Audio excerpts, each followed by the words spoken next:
வணக்கம், நான் உங்கள் மாது பாலாஜி பேசுகிறேன். இன்றைக்கி மாது உடன் இவர் அதில் ஒரு புதிய கெஸ்ட் ஒருத்தரை நம்ம பார்க்க போகிறோம். ஆக்சுவலாக ஃபஸ்ட் எபிசோட் முடிஞ்ச உடனே நிறைய பேர் ரெஸ்பாண்ட் பண்ணியிருந்தாங்க. நிறைய பேர் ரொம்ப நல்ல கமெண்ட்ஸ்லாம் கொடுத்துருந்தாங்க.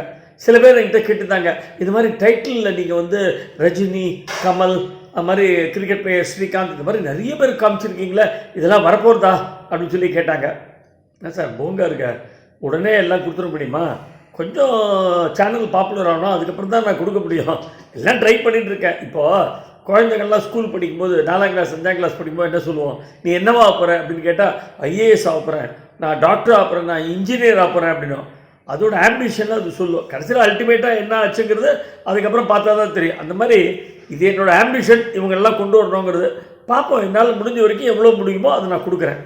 இன்றைக்கி நாம் பார்க்க போகிறது ஒரு புதிய கெஸ்ட்.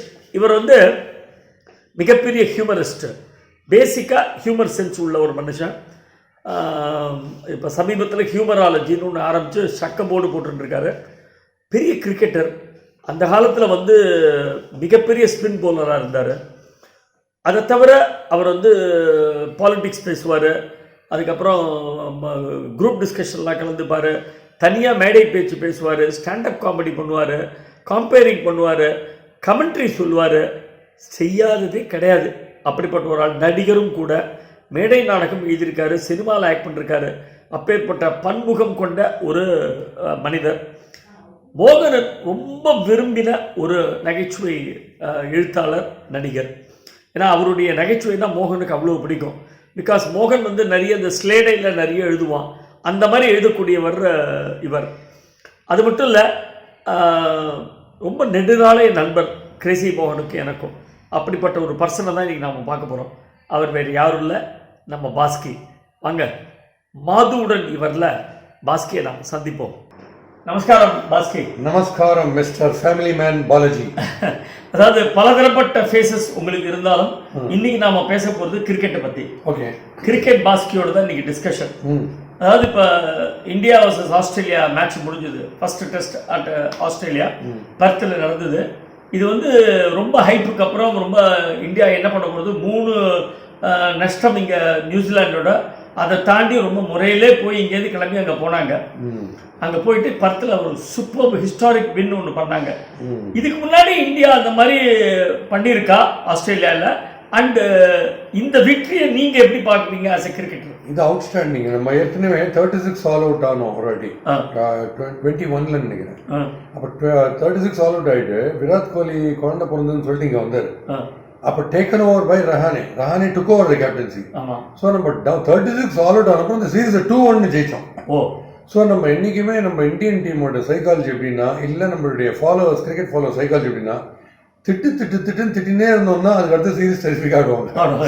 சூப்பர், வேற லெவல், நம்ம தான் நம்பர் 1 சொல்லிவிடுவாங்க. ஸோ அதனால எனக்கு ரொம்ப சந்தோஷம். நம்ம வந்து கம்பேக் கிங்ஸ் வேர்ல்டுலேயே. நீங்கள் என்ன சொன்னாலும் நம்மளை வந்து ரைட் ஆஃப் பண்ணவே முடியாது. நான் என்றைக்குமே நமக்கு ட்ராஃபி அடிப்போம்னு சொல்லவே மாட்டேன். பட் ட்ராஃபி அடிக்கிறவனுக்கு நம்மளால தூக்கம் போகும்னு சொல்லினே இருப்பேன் அந்த ஃபைனல்ஸ் வரைக்கும். Lovely point. நான் இன்னொரு கேள்வி கேட்கணுங்கள, இங்கேருந்து 3 உதப்பட்டுட்டு இங்கேருந்து ஆஸ்திரேலியா போயிருக்கோம். போகும்போது அங்கே ஒரே ஹைப்பு. அவங்க வந்து கிரீன் டாப் விக்கெட் போட போகிறோம், கையோட காலோட அவங்கள என்ன பண்ண போகிற, ரைசிங் டெலிவரி போடலாம், இந்த மாதிரி நிறைய விஷயங்கள்லாம் சொல்லி அங்கே அழைச்சி போனாங்க. ஃபர்ஸ்ட் டெஸ்ட்டு நம்ம வந்து பேட்டிங் கிடச்சது, ரொம்ப அட்வான்டேஜ் நினச்சோம். பட் 150 ஆல் அவுட் ஆகிட்டோம். அந்த க்ஷணத்தில் வந்த மெசேஜஸ்லாம் எனக்கு வந்து என்னோட குரூப் மெம்பர்ஸு ப்ளஸ் தெரிஞ்ச ஃப்ரெண்ட்ஸ் எல்லாரும் போட்டு நான் அடித்தாங்க இந்தியாவை. இது ஒன்றும் தேரவே தேராது, நீ பாரு 5-0 வாஷ் அவுட் தான் ஆக போகிறது அப்படிங்கிற அளவுக்கு எல்லாரும் போட்டு கிழிக்கிங்க. யாரை ட்ராப் பண்ணலாம், இவரை தூக்கலாமா, அவரை தூக்கலாமா, டீமை வந்து பாதியாக ரெடியூஸ் பண்ணு, யங்ஸ்டர்ஸ் அனுப்பு, இது மாதிரிலாம் பேசியிருந்தாங்க எல்லாரும். நீங்கள் அந்த டயத்தில் ஆஸ் எ கிரிக்கெட்டர் உங்கள் மனநிலை என்ன இருந்தது? நான் மட்டும் தட்டவே மாட்டேன். இப்போ நம்ம வந்து 50+ இருக்கோம், நடக்கச்சுக்கு தடிக்க வந்துடுறோம். ஆமாம், 2 வயசுலேயே கற்றுட்டோம், 1 வயசுலேயே கற்றுட்டோம் நடக்கிறதுக்கு. எல்லாரும் சேர்ந்து சிரிச்சு செத்துருடி நடக்கூட தெரியல அப்படின்னு சொன்னா எப்படி இருக்கணும் நமக்கு. அதனால எல்லாம் நடக்கும். இது உதயங்கிறது நம்ம ஹியூமன் பீயிங் தானே. And you just go and stand in the pitch in a ground which has got about 60 to 70,000 capacity. சும்மா நின்னாலே எப்படி உதறதுன்னு பாருங்க. அதுல வந்து நம்ம பர்ஃபார்மன்ஸ் மைண்டை தேத்தின்னு ஒரு ஓவரில் 3 பால் 6 அடிச்சிட்டான் நான் பேட்ஸ்மேன் கேல் மாதிரி. திருப்பி அந்த 3 பால் நான் என்ன போட போறேன்றது வந்து கடவுள் தான் வந்து காப்பாற்றணும் யோசிக்கிறது. இப்போ நான் ஒரு எக்ஸாம்பிள் சொல்றேன். இந்த எங்கே டெசிஷன்ஸ் ராங்காக போகும்னா, நியூசிலாண்டோட ஆடின சீரீஸ் என்னாச்சு, ஷோ வந்து நினைவில் என்ற ஒரு படத்தில் இந்த யாரையோ வந்து கிட்னாப் பண்ணணும்னு கர்ச்சீஃப்ல மயக்க மருந்து கலந்து ரெடியாக வச்சிருப்பாரு. இவருக்கு தும்மல் வந்து இவரே வச்சிருக்காரு, இவர் மயக்கம் கொண்டு வந்துருவாரு. அது மாதிரி ஸ்பின் பிச்சு போடணும், எப்படியாவது டாஸ் ஜெயிச்சு ஃபர்ஸ்ட் ஆடிடணும். அப்போ ஃபோர்த் அவங்க மாட்டுவாங்க, அப்போ இப்படி டேர்ன் ஆகும், 270 டிகிரிஸில் டேர்ன் ஆகும், மெரிச்சிடலாம் அப்படின்னு பிளான். எப்போ பிளான் பண்ணுறோம், ஃபோர்த் இன்னிங்ஸ் யார் ஆடலாம்னு பிளான் பண்ணுறோம். ஃபர்ஸ்ட் இன்னிங் யார் ஆடுறதுன்னு பிளானே பண்ணல. ஆனால் முதல்ல நீங்கள் ஏன் டேஞ்சர் ஆடுறதுன்னா ஓவர் காஸ்ட் கண்டிஷன்ஸ், அதில் பால் கண்ணாமூலம் மூவ் ஆகும் ஸ்விங் இங்கிலாந்து மாதிரி. அதில் போய் டாஸ் ஜெயிச்சுட்டு பேட்டிங் எடுத்தோம். அதனால அது ஆரம்பிச்சது சைக்கலாஜிக்கலாக அவங்களுக்கு அப்போ வந்துச்சு. அதை நான் அங்கே பண்ண ஒரு தப்பு. இது நான் கோச்சை நான் ஏன் சொல்கிறேன் மிஸ்டேக்குன்னா, கிரவுண்டில் நடக்கிற விஷயங்களுக்கு நீங்கள் கோச்சை ப்ளேம் பண்ண முடியாது. நான் நல்லா கற்றுக்குத்தேன், அவன் அங்கே சொதப்பிட்டா நான் என்ன பண்ணுறேன்னு கேட்கலாம். கிரவுண்டுக்கு போகிறதுக்கு முன்னாடி எடுக்கிற டெசிஷன் தான் பேட்டிங்காக போலிங்கான்றது. அதில் எதுக்கு கம்பீர் அந்த டெசிஷன் ஓகே சொன்னார் எனக்கு புரியல. அதில் பேட்டிங் ஆட இருக்க முடியாது. நீங்கள் கொஞ்சம் அந்த மாதிரி கிரிக்கெட்டர்ஸுக்கு கொஞ்சம் லீடு முதல் நாள் கொடுத்தீங்கன்னா போட்டு ஆக்டோபஸ் மாதிரி அப்படியே போட்டு டென்டகல்ஸ் வச்சு கிளாம்ப் பண்ணுவாங்க. அங்கே அது நடந்தது. இங்கே கம்பீர் பண்ணது நல்லா கிளிக் ஆயிடுச்சு. அதுக்கு நான் ஏன்னு சொல்கிறேன், அதான் ஓப்பனிங் எடுத்தது. ஆமாம், இந்த தடவை பர்த்தில் நம்ம யூஸ்வலாக இருக்கிற பர்த் ஸ்டேடியம் கிடையாது. அது வந்து 5 நாளும் உடம்பு நேரம் வந்து இருக்கும் பால் ஃபாஸ்டா. இல்ல ஆப்டஸ்னு ஒரு கிரவுண்டு. இந்த கிரவுண்ட்ல லேப்ல ப்ரிப்பேர் பண்ண டிராப் இன் பிட்சை போட்டுருக்காங்க. எப்போனா நம்ம T20 சாம்பியன்ஸ் ஜெயிச்சோமே, T20 சாம்பியன்ஸ் ஜெயிச்சோமே, அதுல நியூயார்க்ல ஒரு பிட்சு போட்டாங்க. அந்த பிட்சு போட்ட உடனே இப்படி பாட போகும்போது பொட்டு வந்து ஷோல்டர்ல அடிக்கும். அந்த பிட்சில் நீங்க எப்படின்னா பிரமாதமா புதுசா போட்டிருக்க ரோட்ல அப்படி வலிச்சு கிழிச்சுலாம் போவீங்க, எட்டெல்லாம் போட்டுன்னு கொஞ்சம் நம்மளுக்கு அது அடுத்த நாள் தோண்டிடுவாங்க உடனே. ஏன்னா அது போடுறதே தோன்றதுக்கு தான். அது தோண்டின உடனே இப்படிலாம் போகும் பார்த்தீங்கன்னா அந்த மாதிரி. Or if you give a better example, carrom board ஆடும்போது நல்ல பவர்ஃபுல் லைட்ஸ்ல அப்படி ஆடினீங்கன்னா ஜிக் ஜிக் ஜிக்குன்னு போகும் ஸ்ட்ரைக்கர். இந்த மாதிரி மாய்ஸ்சர் இருக்கிற வெதர்ல அப்படி போனீங்கன்னா அப்படியே நிற்கும் ஸ்ட்ரைக்கர். ஸோ இன்னும் கொஞ்சம் ஃபாஸ்ட் ஆடுவீங்க, அப்போ தப்பா அடிப்பீங்க காயினை. அது மாதிரி இந்த ஹோல்ட் பேக் ஆகுது பாருங்க, ரிட்டார்ட் ஆகுது ஸ்பீடு, அந்த மாதிரி பிச்சில் மாட்டணும். நான் ரிட்டார்ட் ஆகுதுன்னு சொல்றது ஸ்லோ பிச் இல்லை, நார்மலா ஜிக்குன்னு வர பால் பதில அப்படி வந்து நின்று அப்படி மேலே வரும். இது ஏன்னா இந்த லேப்ல ப்ரிப்பேர் பண்ணி அந்த கவர் பண்ணிருப்பாங்க அந்த பிச்சை. கரெக்ட். எக்ஸாக்ட்லி. ஸோ இப்போ நம்ம வந்து ஃபுல்லா என்னதான் சில் வெதர் இருந்தாலும் இருக்கிற கோட்டு வேஸ்ட் கோட் எல்லாத்தையும் போட்டா உள்ளுக்குள்ள ஒன்று வேர்த்துட்டு இருக்கும்ல, அந்த மாதிரி பிச்சை மூடினீங்கன்னா உள்ள பயங்கர அந்த பிச்சுக்கு ஒரு ஸ்வெட் ஒன்று ஆகும். இருக்கிற சாயில்லாம் வச்சு ஒரு ப்ரிப்பேர் பண்ணியிருப்பாங்க. அது வந்து ஃபாஸ்டா வருதா இல்லை ஃபாஸ்டா மெதுவாக வருதா, பிச்சான அப்புறம் மெதுவாக வருதான்றது உங்களால் கேஜே பண்ண முடியாது. நமக்கு எங்கே அட்வான்டேஜ் ஆச்சுன்னா 150 அந்த மாதிரி ஒரு டேஞ்சரஸ் விக்கெட்டில் ஆல் அவுட் ஆகிட்டோம். அண்ட் வழக்கம் போல் 140 பேரும் திட்டினாங்க இருக்கிற எல்லா கெட்டவார்த்தையிலையும். கிரிக்கெட் ஆடலாம், வீட்டுக்கு போகலாம், இவங்க ஆட தெரியல சொல்லி முடிச்சாங்கல்ல. அந்த ஸ்பாஞ்சி பவுன்ஸ்னுவாங்க, அப்படி போட்ட உடனே நின்று அப்படி ஸ்டாப் ஆகி மேலே வருது. அது அந்த ஹேங் ஓவர் கண்டினியூ ஆச்சு. நம்ம சீக்கிரம் ஆல் அவுட் ஆனதுனால இன்னும் கொஞ்சம் லேட்டாக ஆல் அவுட் ஆகி அடுத்த நாள்னா கூட அது நார்மல் விக்கெட் ஆகிடும். அந்த ஹேங் ஓவரில் அவங்க மாட்டின உடனே அவங்க 64-7, அவங்க நமக்கு போட்டி. அவனை நீ 10 பேர் அவுட் ஆறியா, நான் ஈவினிங்குள்ள 7 ஹோட்டலில் போய் 3 பேர் அவுட் ஆகிறோம் அப்படின்ற லெவலில் அவங்க அவுட் ஆகி இவங்க திருப்பி அந்த மீதி 3 அவுட் ஆகிற சமயத்துக்கு பிச்சு நார்மல் ஆக ஆரம்பிச்சது. Normal for batting. I'm not taking away the credit of Indian batters. Jaiswal, கோலிலாம் கொண்டுட்டாங்க, பின்னிட்டாங்க பேட்டிங். பர்த்னாலே நீங்கள் ஆட்டிங்கன்னா நீங்கள் பிஸ்தான் இருக்கும் அந்த விக்கெட்டில். செகண்ட் இன்னிங்ஸ் ஆடும்போது கொஞ்சம் நல்லா டொசைல் ஆகிடுச்சு, ரொம்ப சூப்பராக ஆடிட்டோம். அதுக்கப்புறம் அவங்க எங்கன்னா இன்னொரு மாஸ்டர் ஸ்ட்ரோக் எங்கன்னா டே 3ல க்ளோஸ் அவுட் பிளேக்கு ஒரு 40 மினிட்ஸ் இருக்கும்போது கொஞ்சம் டேஞ்சரஸ் டிக்ளரேஷன். ஏன்னா சப்போஸ் இதே டொசைலா 5 டேஸுமே இருந்ததுன்னா 2 டேஸ்ல அந்த 500 அடிக்கிறதுக்கான சான்ஸ் இருக்கு. கரெக்ட். ஸோ ஒன்று எனக்கு ஏற்கனவே இதே பிச்சில் நம்ம ஆஸ்திரேலியா சம்மதம் ஆயிருக்கும். ஸோ இது பியூட்டிஃபுல்லாக ஸ்கொயர் பண்ணுவோம். அந்த கடைசி 2 டேஸ் நார்மல் விக்கெட்டாக இருந்தால் ரொம்ப க்ளோஸாக போயிருக்கும் மேட்ச். பட் என்ன ஆச்சு, இவங்க அந்த திருப்பி இந்த கடைசி ஹாஃப் அன் ஹவர் இவங்களை விட்டோம் செகண்ட் இன்னிங்ஸ். அதில் இவங்க பேனிக் ஆகி 3 பேர் விளையாட்டாங்க. 3 அவுட் ஆன உடனே ரைட் ஆன் டாப் நம்ம நெக்ஸ்ட் டே வந்து பொட்டலம் கட்டோம். ஆக்சுவலாக கவாஸ்கர் பார்டருக்கு போல கவாஸ்கர் பும்ரா ட்ராஃபின்னு வச்சிடலாம். பும்ரான்னு பேரை சொன்னோன்னே ஹோட்டல்லேயே ஒரு 3 பேர் விட்டாங்க. இப்போ நான் எப்பயுமே சொன்னேன், அஸ்வின்னு சொன்னால் ஒரு 4 லெஃப்ட் ஹேண்டர் அங்கேயே விட்டுடுவாங்க ஹோட்டல்லேயே. அது மாதிரி. ஸோ நம்ம 2 மாஸ்டர் ஸ்ட்ரோக் வந்து இந்த சீக்கிரம் ஆல் அவுட் ஆனதுனால அந்த ஹேங் ஓவர் அவங்களுக்கு ஸ்ப்ரெட் ஆச்சு அவங்க பேட்டிங்கும். அந்த இடத்துல நமக்கு ப்ளஸ் வந்து ஏன்னா பும்ரா ஆடவே முடியல. பும்ரானாலே மோகன் பாஷாவில் சொன்னா பும்ரானே பண்ற பம்ரா அந்த மாதிரி பண்றாங்க. செகண்ட் இன்னிங்ஸும் திருப்பி அதே மாதிரி மாட்டினாங்க. பட் கிரெடிட் எடுக்கவே முடியாது. நம்ம போலிங் வந்து ஹாஸ்டைல் அண்ட் குவாலிட்டி ரொம்ப சூப்பராக இருந்தது. பேட்டிங் வந்து நம்ம ரொம்ப குயிக்காக கற்றுக்குறோம். ஒரு 150 ஆல் அவுட் ஆகிட்டோம். மேட்ச் போயிடல, இன்னும் 4 நாள் இருக்கு, பியூட்டிஃபுல்லாக திரும்பி வந்தோம் மேட்ச்.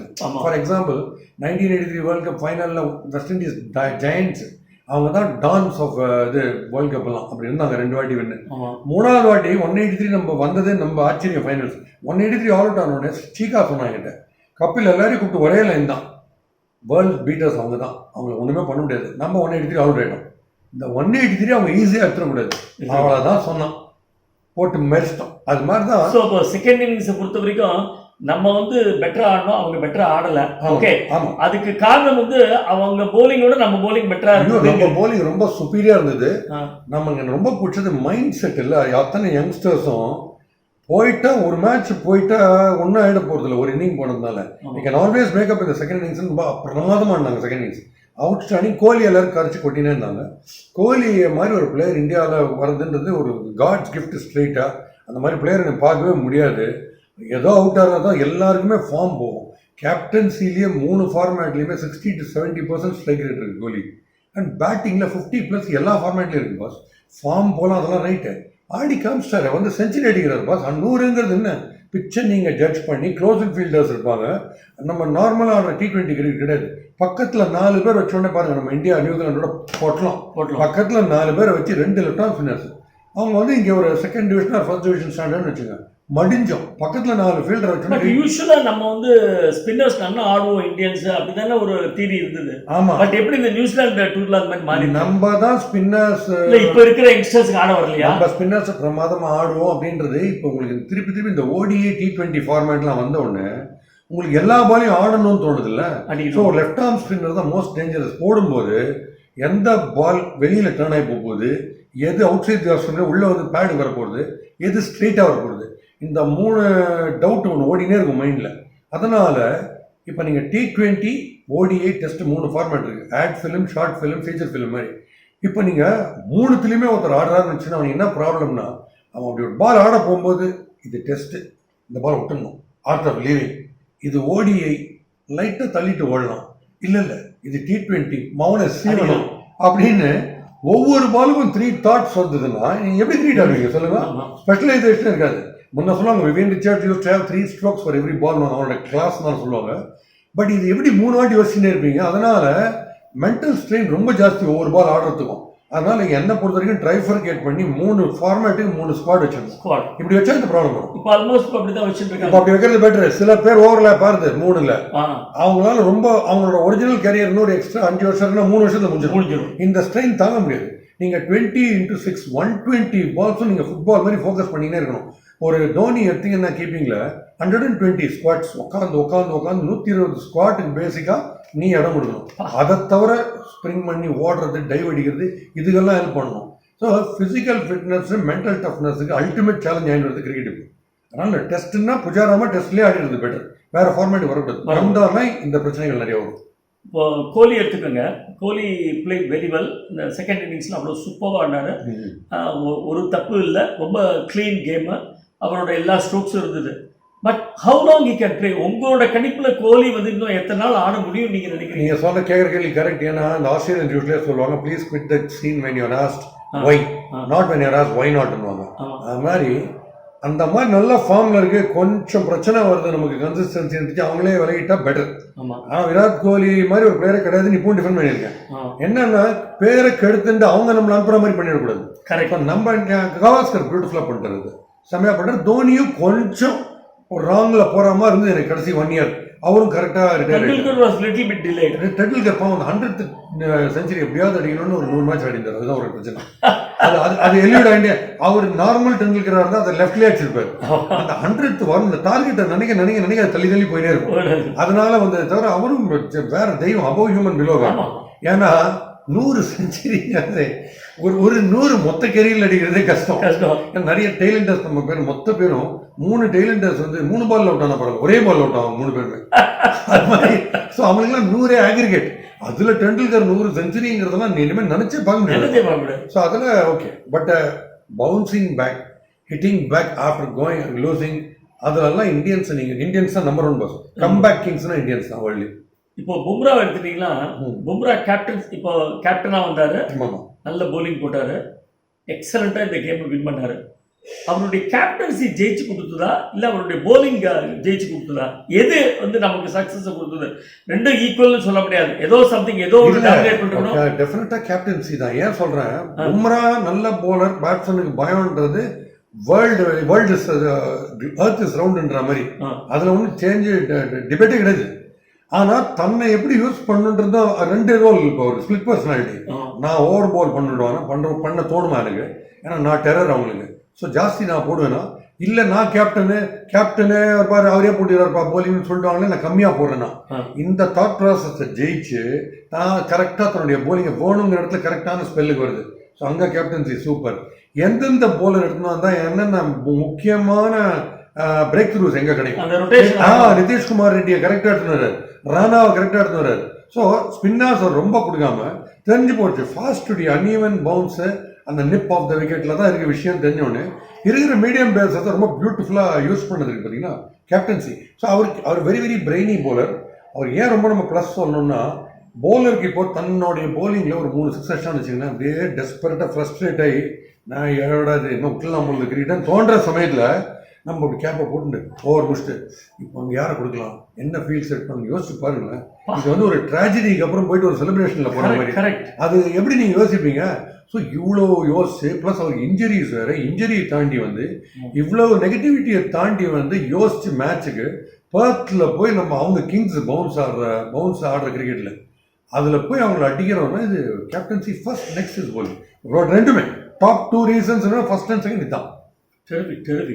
இப்போ அடுத்த டெஸ்ட்டுக்கு வந்து ரோஹித் அண்ட் கில் வரப்போறாங்க போட்டுருக்கு.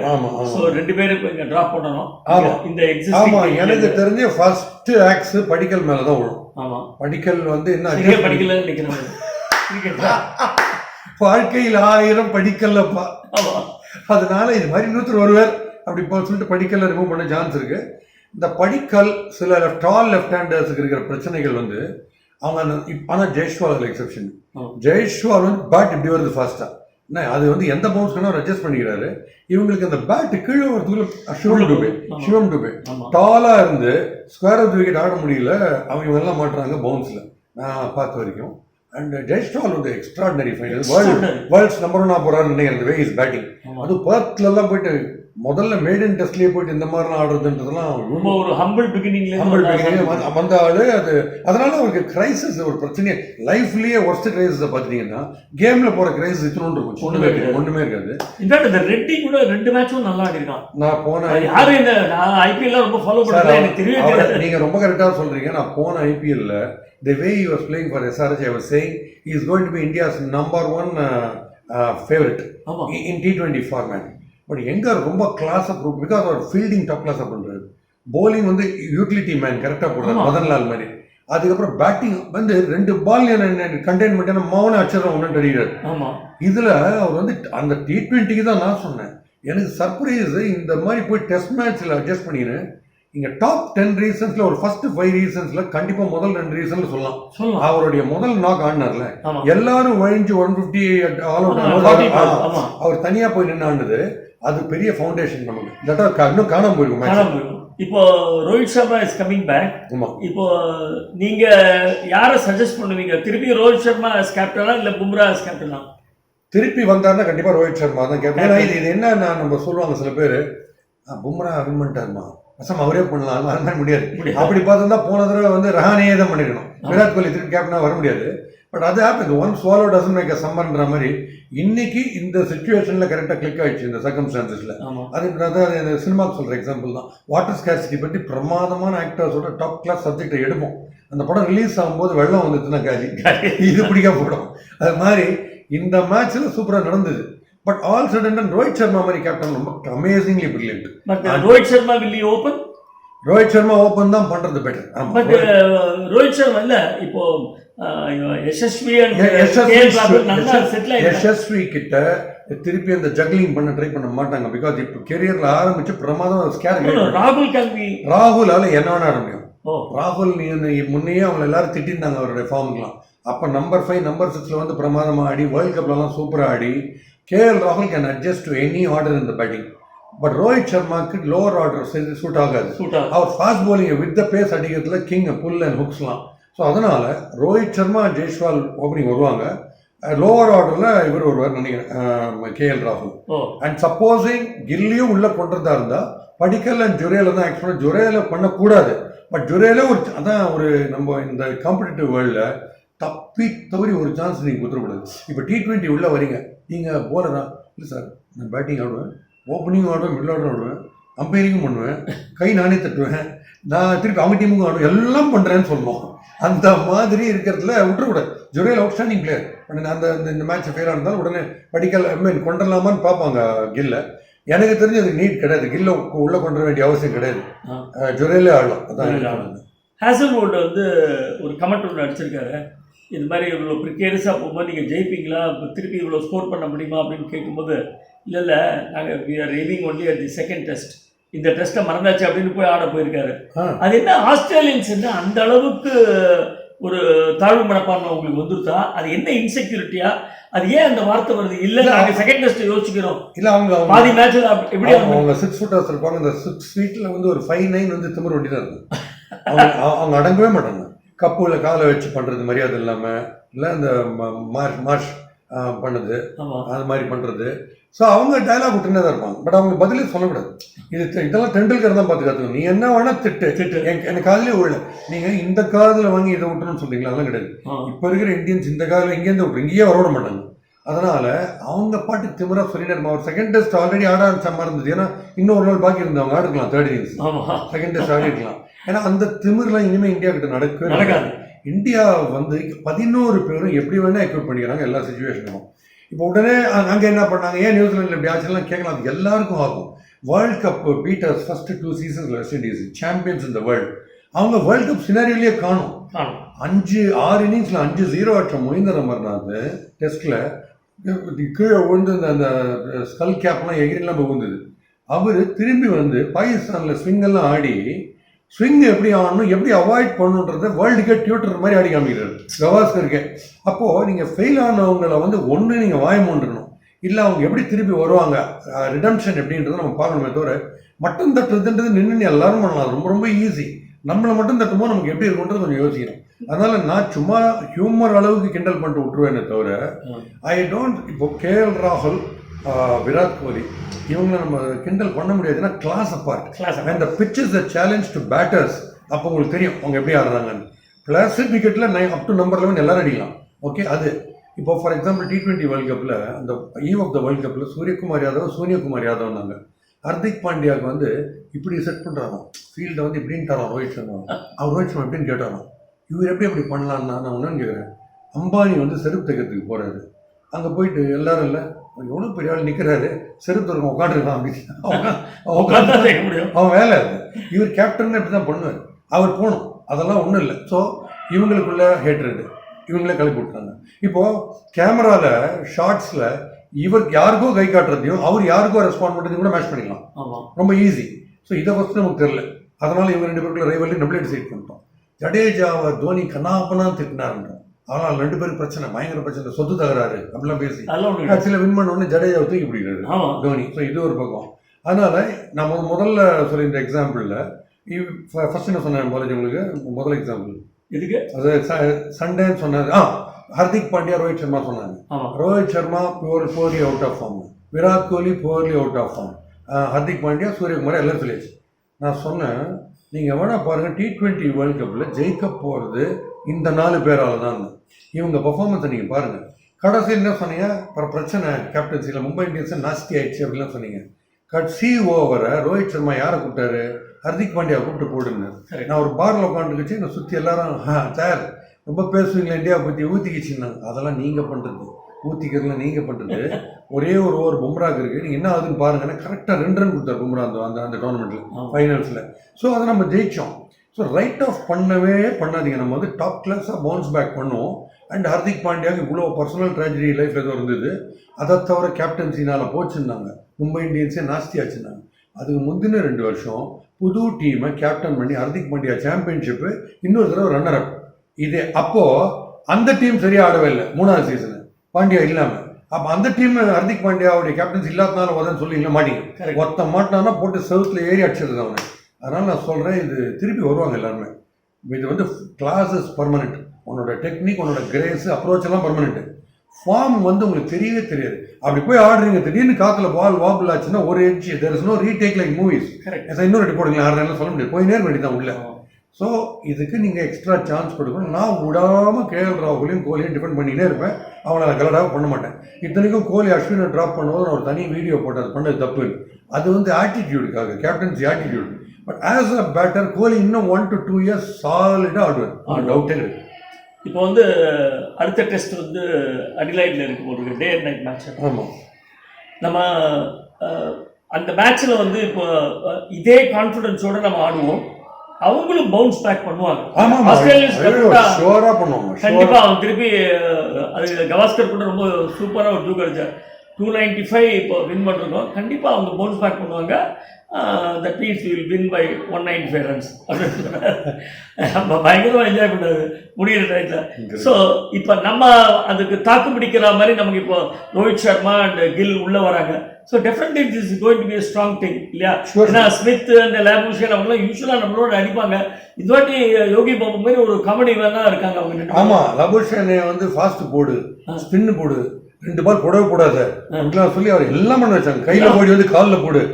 அப்பதான் தெரிஞ்சு ஆஸ்திரேலியா டெஸ்பரேட் ஆயிட்டாங்க. கவாஸ்கர் பத்தி அந்த ஜோக் நீங்க சொன்னீங்களே, கவாஸ்கருக்கு எல்லோ ட்ரெஸ் யாரா போட்டுன்னு வந்தாலே அவங்க அகேன்ஸ்டா கிண்டல் பண்ண ஆரம்பிச்சிருவாரு. சிஎஸ்கே வந்து அவர் பிடிக்காது. ஒரு பால் யாராவது சிஎஸ்கே அவங்க டீம் மும்பையில் யாராவது அடிச்சாங்கன்னா I think it will clear Mumbai and land in Gujarat ன்னு பேசுவாரு. பட் நம்ம எல்லோ ட்ரெஸ் சிஎஸ்கே யாராச்சா it's in the air, it may dip and come back near the batter and he may be out அப்படி சொல்ல ஆரம்பிச்சது. So நம்ம இப்போ இந்த சீரீஸ் வந்து வின் பண்ணி WTC போகிறதுக்கு நமக்கு நல்ல வாய்ப்பு இருக்கா? ஃபண்டாஸ்டிக் வாய்ப்பு. பட் என்னென்ன பாலாஜி, நம்ம அந்த WTCன்றதை மைண்ட் அவுட் எடுத்துறது பெட்டர். ஃபைன். இப்போ போகிறேன் இந்த ஃபர்ஸ்ட் பால் நான் எப்படி ஆட போகிறேன், ஃபர்ஸ்ட் 1 hour டியூ இருக்குன்றாங்க. இந்த டியூக்கு எப்படி நான் மாற்றிக்க போகிறேன். இந்த கிரேட்னஸ் இந்தியன் டீமில் இப்போ கொஞ்சம் அப்சர்வ் பண்ணிட்டு வரேன். இது ஒரு வீக்னஸாக இருந்தது முதல்ல. என்னன்னா, நீங்களும் நானும் இப்போ வந்து ஒரு வண்டியில் போகிறோம், மழை காலத்தில் போயிட்டு இருக்கோம், நம்ம ரோடே தெரியாது, தேடணும் ரோடு எங்கே இருக்குன்னு. அப்போ போகும்போது ஃப்ரண்ட்ல போனோம், தடக்குன்னு ஒரு பள்ளத்தில் அப்படி இறங்கினானா நம்ம உஷாராயிட்டு கொஞ்சம் சைடில் அப்படி போகிறோம்ல. கரெக்ட். ஸோ அது மாதிரி ஓப்பனர்ஸ் 2 பேர் போகும்போது அவங்க என்ன பவுன்ஸ் அவங்க கவுண்டர் பண்ணுறது கஷ்டப்படுறாங்கன்னு தெரிஞ்சா நம்பர் 3லேருந்து நம்மளுடைய டைப் ஆஃப் பேட்டிங் கொஞ்சம் மாற்றிக்கணும். ஃபார் எக்ஸாம்பிள் டீன் ஜோன்ஸோட நான் கமெண்ட்ரிக்கு மதுரை டு நத்தம் போயிட்டு இருக்கும்போது, டீன் ஜோன்ஸ் ஆஸ்திரேலியாவில் இப்போ நீங்கள் போய் ஆடுறீங்கன்னா ஆஸ்திரேலியன் பிச்சில் நீங்கள் ஸ்டூல் போட்டு இல்லை டேரெக்டாக எப்படி ஆடலாம். ஏன்னா டப்புன்னு பேட் வரும். உங்களுக்கு பேக் பெயின் இருந்தால் கூட ஈஸியாக ஆடிடலாம். நீங்கள் குனி வேணும். பட்டு நம்ம இந்தியன் விக்கெட்ஸ் இருந்தால் நீங்கள் பாய் போட்டுன்னு படுத்துன்னு ஆடணும். ஏன்னா லோவாக வரும். அங்கே பேக் பெயின் இருக்கிறவன் வாங்கிக்கான். அவனுக்கு என்ன பண்ணுவாங்க, போனுன்ட்டு ஃப்ரண்ட்டில் போடுவாங்க ஸ்ட்ரெச் பண்ணி ஆடுறது. அதை கோட்டை விட்டாங்க ஆப்கானிஸ்தான். மேக்ஸ்வெலுக்கு முதுகு ப்ராப்ளமே டபுள் அடிச்சார் பார்த்தீங்களா? அப்போ எல்லா பாலையும் பேக் ஃபுட்டிக்கே போட்டாங்க, கால் கிட்டே போட்டாங்க. லீன் பண்ண வச்சிருந்தா ப்ராப்ளமாக இருந்திருக்கும். ஸோ ஒருத்தர் இண்டிகேட் பண்ண உடனே மீதி பேர் கற்றுக்குறாங்கல்ல, இதில் நம்ம யூஸ்வல் பேட்டிங் ஆட முடியாது. எது சொல்ல டீன் ஜோன்ஸ் சொன்னார். நான் கேட்டேன், நீங்கள் டக்குன்னு அப்படி அடிக்கிறீங்களே 4ல் ஆஸ்திரேலியாவில், இங்கிலாண்டில் பால் மூவ் ஆகும்போது அப்படி ஆட முடியாது. ஏன் பாஸ்கி the bat swing will be a bit late. நான் பேட்டை கீழே கொண்டு கொஞ்சம் மெதுவாக்கிப்பேன், உடனே போய் ஆட மாட்டேன், போய் மாட்டிப்பேன்.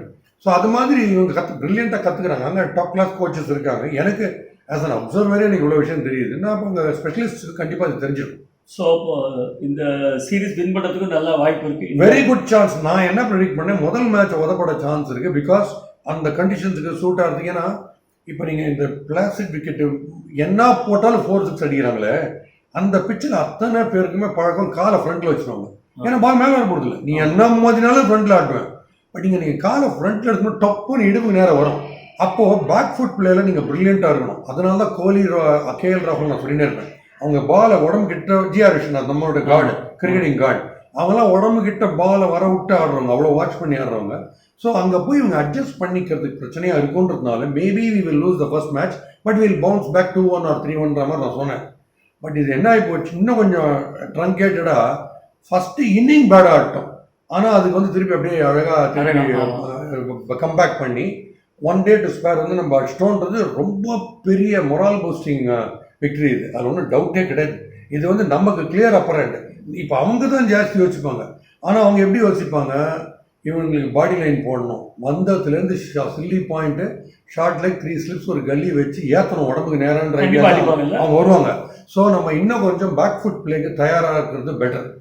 ஏன்னா ஃபஸ்ட்டு நீங்கள் என்ன, அது என்றைக்குமே நமக்கு இந்த டோர்னமெண்ட்ல டஃபஸ்ட் டீமை ஃபர்ஸ்ட் பார்த்துறது பெட்டர் அப்படின்னு நம்ம மைண்ட் செட்டோட போனால் மீதியெல்லாம் ஜுஜுப்பியா இருக்கும். அதனால இந்த ஃபர்ஸ்ட் இன்னிங் நமக்கு இப்படி வந்தது இல்லை, அதுதான் ஒர்ஸ்ட். அந்த ஒர்ஸ்ட் சினாரியோ வரலாம் அப்படின்னு நினச்சினீங்கன்னா அதில் கொஞ்சம் குறைஞ்சா கூட நம்ம ரொம்ப ஈஸியாக இருக்கும். அதனால அந்த மைண்ட் செட் அப்படி போகிறது பெட்டர். So thank you Bhaski. ரொம்ப பெரிய ரெவலேஷன் அந்த உங்களோட பேசிட்டு இருக்கிறது. அதுவும் இந்த டெஸ்ட் வின் பண்ணது, நான் இன்ஃபேக்ட் டெஸ்ட் வின் பண்ண உடனே நினைச்சேன் பாஸ்கியை கூப்பிட்டு ஒன்று பேச வைக்கணும் அப்படின்ட்டு. ஸோ ரொம்ப ஒரு சூப்பர் இன்டர்வியூவாக இருந்தது. தோ இன்னைக்கு வந்து உங்களோட அதர் சைட் ஆஃப் ஹியூமர் சமாச்சாரங்கள்லாம் ரொம்ப ஹியூமராலஜி இப்போ போட்டு பின்னின்னு இருக்கீங்க கேள்விப்பட்டேன்.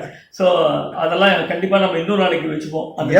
அது எனக்கு என்ன சர்ப்ரைஸ்னா, I have to thank TNCA secretary Palani, அப்புறம் Kasi Viswanathan official, and then mister Sivakumar. இவங்கெல்லாம் டிஎன்சிஏல இருக்கிறவங்க கிரிக்கெட்டில் பிஸ்தா எல்லாருமே கேஜ் பண்ணுறதில்ல. நான் ஏதோ ஒரு டோர்னமெண்ட்டில் கொடுத்த ஸ்பீச் பார்த்துட்டு, கிரிக்கெட்டர்ஸுக்கு பெப்டாக் கொடுத்தது பார்த்துட்டு, பழனி வந்து என்கிட்ட வந்து இதை வந்து கிரிக்கெட் டீம்ஸ் ஆஃப் தமிழ்நாடுக்கு பண்ண முடியுமா அப்படின்னு சொன்னோடனே, I don't mind, I do it. I know because I know the game, I let humour to it. ஏன்னா இதில் வந்து IPL players, full of Tamil Nadu IPL players ஒரு டீம் பண்ணேன் T20 முன்னாடி. அவங்கெல்லாம் இப்படியே க்ளோயிங் ட்ரிபியூட்ஸ்லாம் அனுப்பிச்சாங்க. பிரமாதமாக இருந்தது. இந்த ஷாருக் கான், அப்புறம் விஜய் சங்கர், நம்ம எல் பாலாஜி வந்திருந்தார், வருண் சக்கரவர்த்தி, சாய் சுதர்ஷன், ஜெகதீசன் எல்லாம் இருந்தாங்க.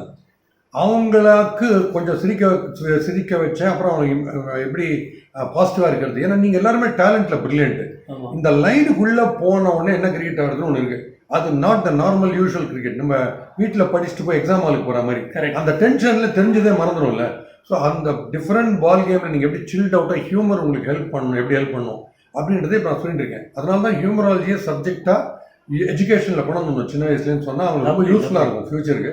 So next generation will be less sensitive and more என்தூசியாஸ்டிக்ன்றதுக்காக தான் இது பண்ணுறேன். அவங்க சொன்னதுலேருந்து இப்போ எல்லா டீம்ஸுக்கும் பண்ணுறேன். இது பெரிய சேலஞ்ச். எங்கன்னா அண்டர் 16, அண்டர் 14 டீம்ஸ்லாம் வந்ததுன்னா ரொம்ப பெரிய சேலஞ்ச். ஏன்னா நம்ம 2000 அடிக்கிற ஜோக்கெல்லாம் சொன்னால் கூட அவங்களுக்கு வேலைக்கே ஆகாது. இண்டிவிஜுவலாக அவங்ககிட்ட Dhoni last ball last over கொடுக்குறாரு, என்ன போடுறேன்னு, இல்லை சார் டியூவாக இருக்குது சார், வழுக்கும் சார்னு சொல்லி என்ன பண்ணுவேன் அப்படின்னு கேட்கும்போது அவங்க யோசிக்கிறாங்கல்ல, அதெல்லாம் சிரிப்பாங்க எல்லாம் சுற்றி இருக்கிறவங்க. பட் அவங்கள என்ன தண்டை அடிக்கிறது, வேறு மாதிரி கேள்வி கேட்டு. ஸோ ஹியூமர் அப்படியே எடுத்துன்னு போயிடுது. So making the mentally tough. So future India வந்து மென்டலி பயங்கர ஸ்ட்ராங்காக இருக்கும் கிரிக்கெட் ஆடுறது. அப்போ எவனுமே ரேஞ்சிலே ஒரு திட்டத்தெல்லாம் ஒன்றும் காலையே விடாது. Excellent. Thank you Bhaski. Super. Thank you. Great session. Thank you very much. உங்க கூட பேசுறதுன்றது, நீங்க எனக்கு கெஸ்டா வந்தாலும் சரி, நான் உங்களுக்கு கெஸ்டா வந்தாலும் சரி, it's always a delight and I only hope the same delight passes on to people who are watching this. Thank you. அடுத்த இதில் சந்திப்போம். ஷுவரா சந்திப்போம். தேங்க்யூ. Yeah, thank you.